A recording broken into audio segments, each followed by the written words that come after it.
Israel Iran వార్లోకి America entry ఇచ్చేసింది. ఇవ్వడమే కాదు, వస్తూనే బ్రహ్మాస్త్రం లాంటి తన B-2 స్టెల్త్ బాంబర్ తోటి 3 అణు కేంద్రాలపై దాడి చేసింది.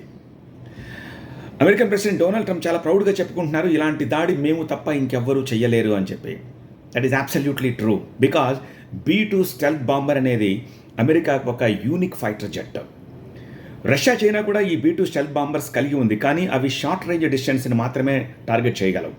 వెరాజ్ అమెరికన్ B-2 స్టెల్త్ బాంబర్, దీన్ని స్టీల్ బాంబర్ అని కూడా అంటారు, ఇది 11,000 kilometres at a stretch fly అవ్వగలదు. అండ్ ఒకవేళ ఫ్యూయల్ని ఎయిర్లోనే ఫిల్ చేసుకుంటే ఆ తర్వాత కూడా అది తన ప్రయాణాన్ని కొనసాగించగలదు. అండ్ మోర్ ఓవర్ న్యూక్లియర్ వెపన్స్ని ఇది క్యారీ చేయగలదు.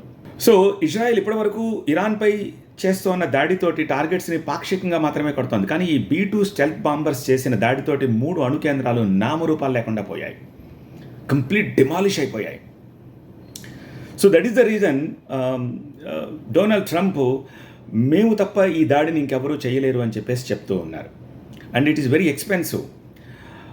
కంపేర్ చేసి చూడాలి అనుకుంటే మనం రీసెంట్గా ఫ్రాన్స్ తోటి ఒక రఫైల్ యుద్ధ విమానాల కొనుగోలు కోసం ఒప్పందం చేసుకున్నాం. 30,000-40,000 crores ఎంతో, ఒక 30-40 రఫైల్స్ కోసం. సో అంత పెద్ద డీల్ అని అనుకున్నాం కదా. సో ఆ డీల్ తోటి కేవలం 2 మాత్రమే మనం B-2 స్టెల్త్ బాంబర్లను కొనగలం. కొనాలనుకున్నా అమెరికా దాన్ని అమ్మడానికి సిద్ధంగా లేదు, బికాజ్ వాళ్ళ దగ్గర మాత్రమే యూనిక్గా ఈ ఫైటర్ జెట్ ఉండాలి అని చెప్పేసి అనుకుంటోంది.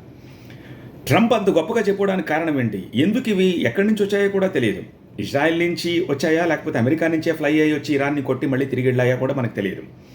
ఎందుకంత ప్రౌడ్గా చెప్పుకుంటున్నారంటే ఇది రాడార్స్కి అందదు. దీంట్లో ఉండే టెక్నాలజీ ఎలాంటిది? ఒక గరుడు పక్షి చాలా ఎత్తుకి ఎగిరి సునాయాసంగా కిందికి దిగుతున్నప్పుడు ఎలాంటి ఆకారం ఉంటుందో ఆ ఆకారంతో ఈ B-2 స్టెల్త్ బాంబర్ని తయారు చేశారు. సో దీంతో ఇప్పుడు ఇరాన్ దిగిరాక తప్పదేమో. సో ఇరాన్ రిప్లై ఎలా ఉంటుందో we have to wait and see.